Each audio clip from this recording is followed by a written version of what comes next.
is a pre-Independence Day show from DJ Annalise. Professor Sir Hilary Beckles is international thought leader, United Nations committee official, and global public activist in the field of social justice and minority empowerment.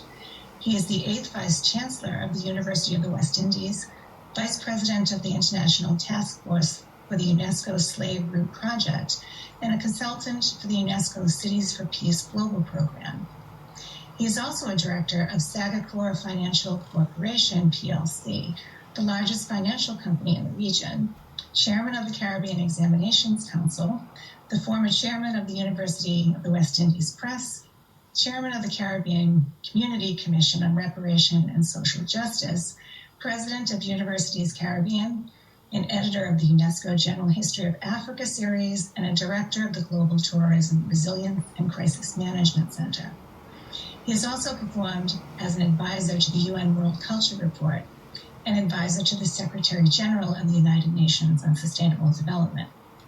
In March 2021, the United Nations invited Sir Hilary to serve as an expert for its Futures of Higher Education project.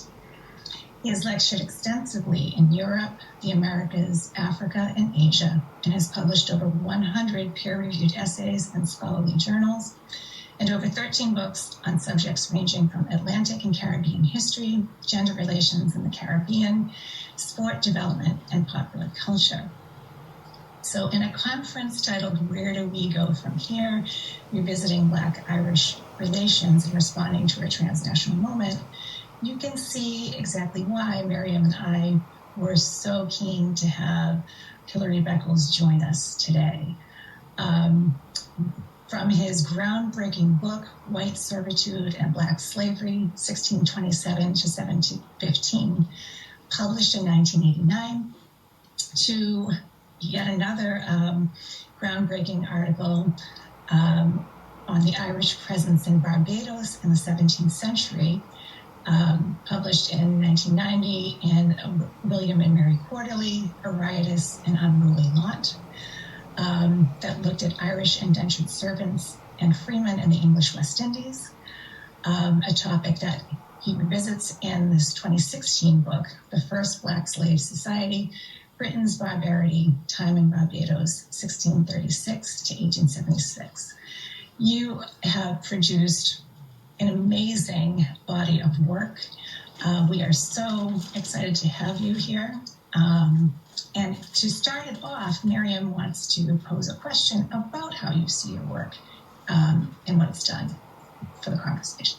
Miriam? Yeah, thank you, Kim, and thank you again, Hilary. This is a point of deep pleasure and honour to have this opportunity after reading your work for a number of years. Very grateful to some of my colleagues at NYU who first alerted me to your work, and so nice to be with you today, especially because you're coming to us from the Caribbean. I suppose what I would like you to do, for those who aren't as familiar with your work, could I ask you, Hilary, to articulate the significance of Barbados? If I'm understanding your writings correctly, 17th century Barbados is a really interesting moment in terms of racial hierarchies that if I'm understanding you correctly, are replicated in other parts of the Caribbean and in North America more generally. So for those not familiar with that context, can you explain to us why we're here with you today and why Irish identity and Ireland is a significant part of the story that we pick up in Barbados, and the significance of Barbados as a site of blackness at that period in time? Well, thank you so much, Miriam, and it is my pleasure and honor to have this conversation with you in respect of this very interesting subject. Barbados in the early 17th century is the site of a new beginning in Atlantic history. Barbados becomes not only the first slave society and when I say slave society, I'm not speaking of a society with slaves. I'm talking about an economy and a society built entirely upon the structures and relationships of enslavement. So Barbados becomes the place where Africans become a majority in an Atlantic society for the first time. So that by 1660, Barbados is the first black majority colony in the Atlantic. And that makes it special. And the question is, why does Barbados emerge as the first colony of any European nation in the Americas with a black majority? Barbados was colonized by the English in 1625. And when the English arrived, their first letters of description to the British monarch was, "We have found an island in the Caribbean, and there are no people. It's an empty island." So Barbados is an empty space, which would allow the English to begin anew with no indigenous people to contend with, no prior social forces to engage. However, in their letters, they also said, while there are no people, there are houses everywhere. Barbados was very densely populated with indigenous communities. But because Barbados is a relatively flat island with no mountainous recesses, the Spanish would come to Barbados and raid the island to take away indigenous peoples and carry them off to Mexico to work in the mines. The Portuguese would come up from Brazil and raid the island and take away the indigenous peoples to Brazil to work on the sugar plantations. And so the island was emptied in the prior 50 years before the English arrived, and they found houses everywhere and no people. So they started with a project to produce agricultural commodities, cotton, tobacco, later sugar, and that meant they had to find a labor force. And that's where all of this Irish relationship migration entered, because the English at that time, though committed to black enslavement, had no organized access to West Africa. The West African slave market was dominated by the Dutch, by the French, the Portuguese, and the English were newcomers to this slave trade, and they would send the occasional ship out to Africa to get some slaves, kidnap a few people, but they were not really in the competitive and the military aspects of the slave trade. So they couldn't command a steady supply, and so the English government took a strategic decision. We need the plantations to be developed. We need to make fortunes through the production of agricultural commodities. And they said the first experiment was tobacco, then it was cotton, and then they stumbled upon sugar when they had enough capital. And so the decision was taken by the English government to create a labor supply to Barbados in particular. This is now their main colony. At this time, they don't have Jamaica. Jamaica is still a Spanish colony. So Barbados is the heart of the British effort in the Atlantic. Virginia was struggling.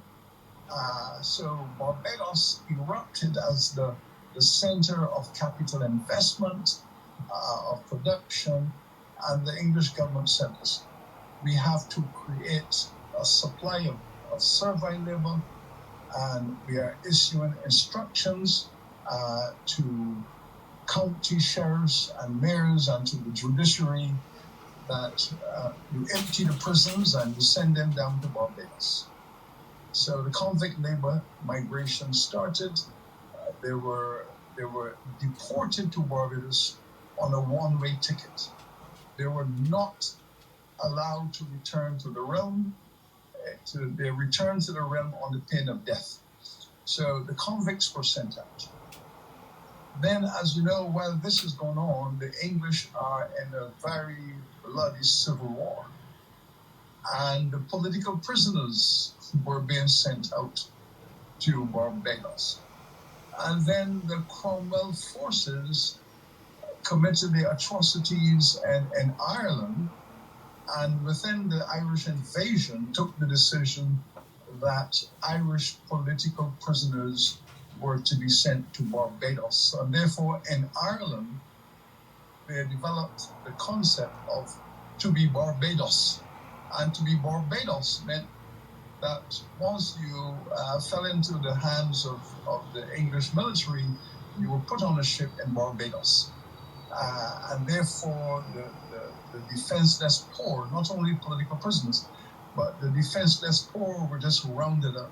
And the Irish became the largest specific ethnic groups of migrants to Barbados. So the Irish in Barbados outnumbered the Scots, the Welsh, the English, and the Africans. So until 1650, the Irish were really the main source of labor supply to build the plantations, to work in the gangs, and to work on the English authority in production. And of course, they were seen as a group of people to be politically oppressed, to be ethnically marginalized, and generally speaking, they had no future in the colony other than the provision of servile labor. This was their role, and they were considered on the ground to be white slaves. That was the conception. Of course, the word slavery in the Caribbean Barbados context had two very distinct meanings. An enslaved person was a person who had no effective rights. They had a servile relationship to the society, production, and outside of production. They were seen as a group of people to be targeted for specific military management. And importantly, they were under the total control of those who had bought them. And I use that word very carefully because indentured servants were bought. And how that system worked was that the merchant who either recruited them or received them from official authorities back in Britain paid the costs of shipping these people to Barbados, and on arrival, they wanted to recoup their investment plus a profit. So therefore, they were auctioned. These people were auctioned, and under the laws, they were auctioned for up to 10 years. So when you bought that Irish worker, you were buying a person, and you had total access to that person's labor and time for up to 10 years. Now, the question is, what exactly were you buying? Were you buying their labor and their labor power, or were you buying their labor power plus their bodies? Now, it was a very fine line, because with the Africans, it was understood that the Africans were property. So when you bought an enslaved African, you were not just buying their labor, you were buying their body. That body was owned by you, and you had total control over that body, because that body was classified as property. And with property, you can do with your property whatever you wish. You could buy it, you could sell it, you could lease it, you could mortgage it. You can use it as money, as currency. You can use it in transaction. the African body had all of the characteristics of money and property. You pay taxes on it, and so on. With the Irish, it was a moot point whether they were also property. And the conversation took place in the society by those who were invested in Irish labor, and they were insisting that we were buying the total person and we had rights. And that sense explained how the Irish were then treated, how they were physically beaten in production, how they were policed in non-production time, how there were how systems of laws were passed to extend their time for every infraction. So each time an Irish person committed what in the English view was an offense, their contract was extended by a further period of 6 months, 1 year, 2 years. So it was literally impossible to serve 10 years of labor under violent production management and ethnic hatred without infractions. And for every offense, the time was extended. So it was the intention of the English to ensure that each Irish worker worked for life. Now, when you run the demographic data, the vast majority of people in the labor force did not live more than 10 years anyway. The Africans were living between 7 to 8 years on arrival, maximum time, work, malnutrition, brutality, and all of the injuries and all of that. They were living 7 to 8 years anyway. And the Irish had the 10-year contract. So technically they were living a little longer, but when you run the numbers, you find that they were dying at relatively the same rates as the Africans, because they were subject to the same routine of malnutrition, overworking, physical brutality. It was damn hard work, building sugar plantations and maintaining the sugar industry.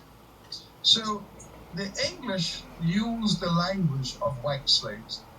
And visitors to the island, almost every visitor to the island who gave a literary description of what was going on, spoke about this thing called white slavery, and the Irish were the center of this construct.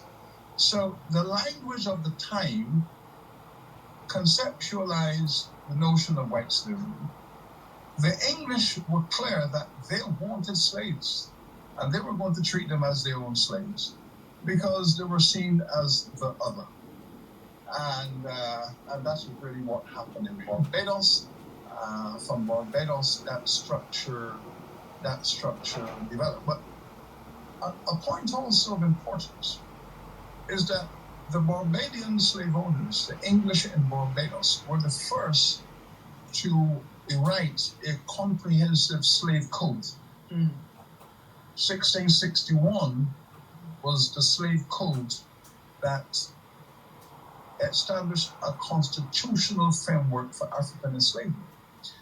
But what is hardly recognized is that in the prior year, in 1660, the Barbados Parliament had also written a servant code.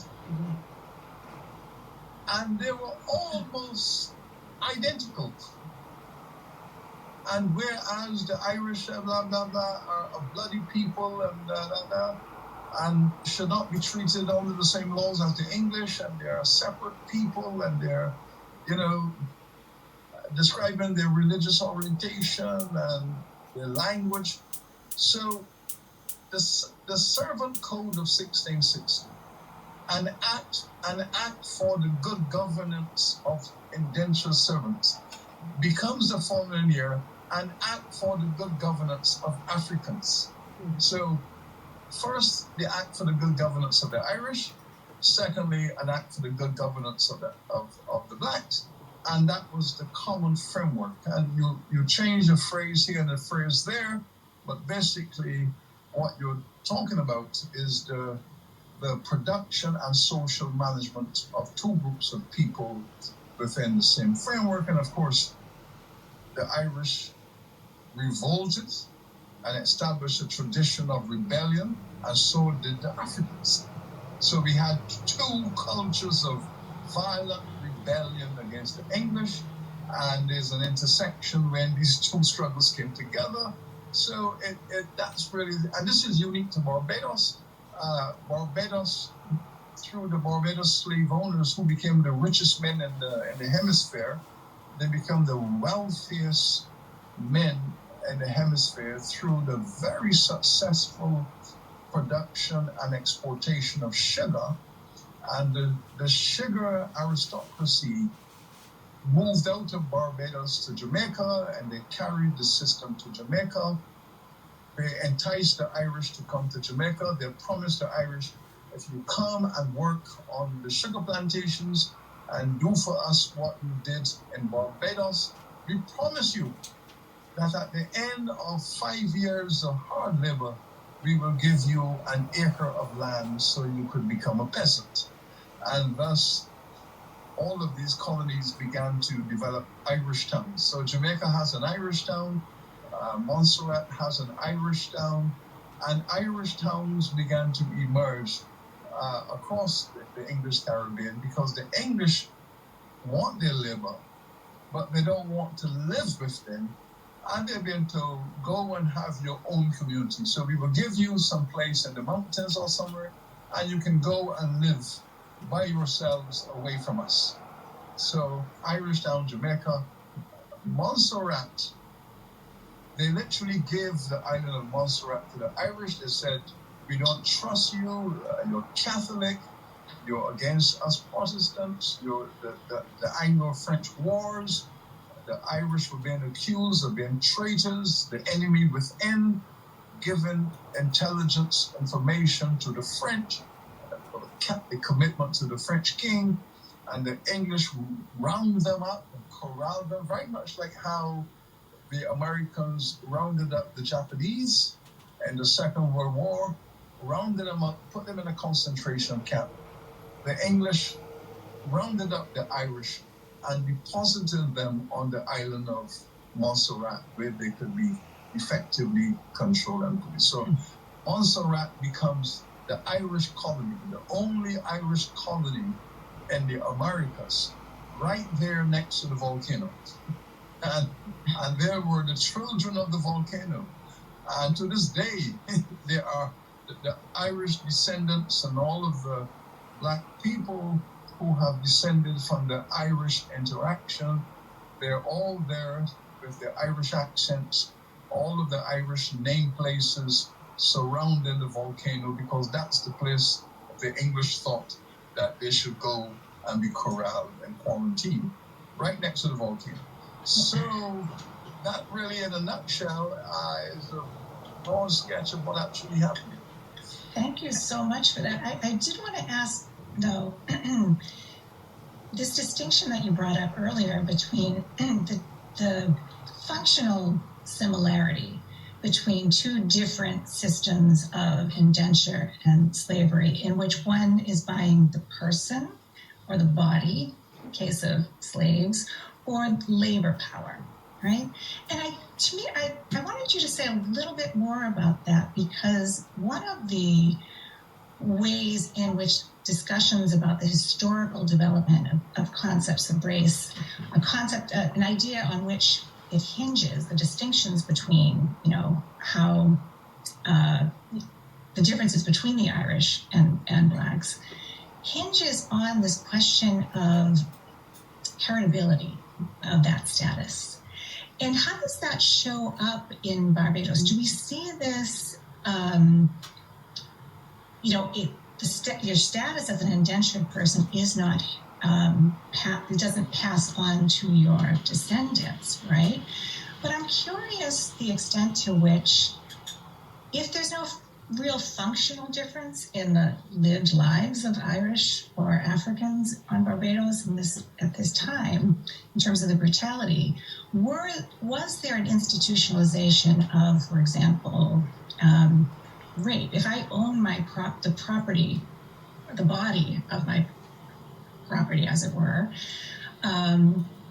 I can do with it what I want, including rape that property and produce more offspring. Did anything similar happen in the kinds of forms of brutality against the Irish on Barbados at this time? And in what ways ought we to begin to see that distinction when it matters in shaping race?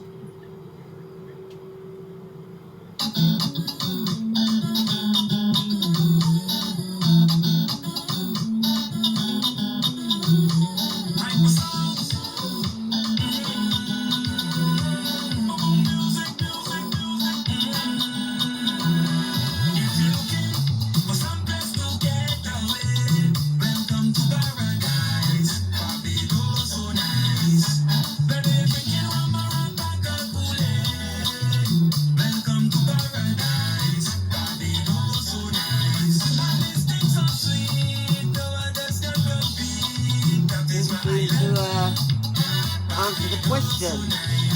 Don't know what happened in here. I mean, I recorded this off radio. Conscious FM. I don't know. Have you ever? Because I recorded it, but I never listened to it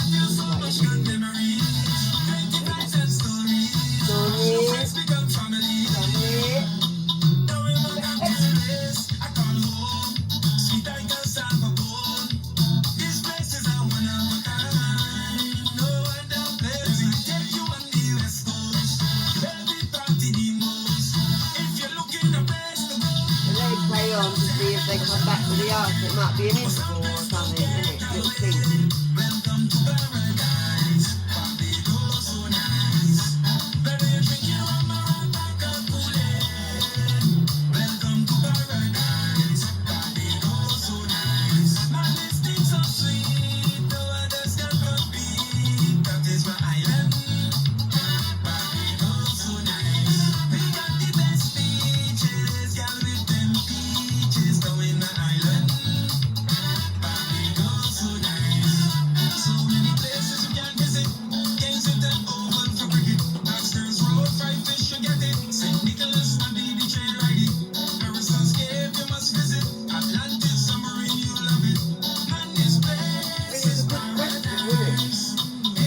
Important question to ask and explain that we get nothing.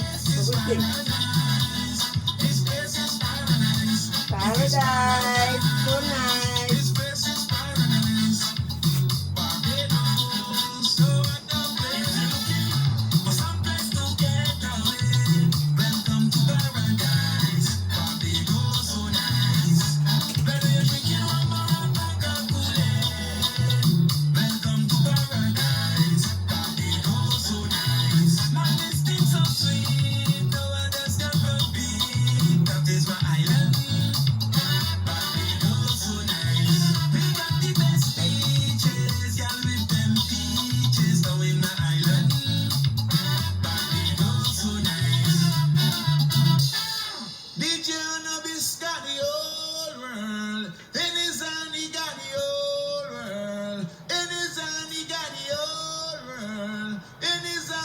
That's why you play the good tune them. Yeah, man. Mad thing, man. You know, you have to represent.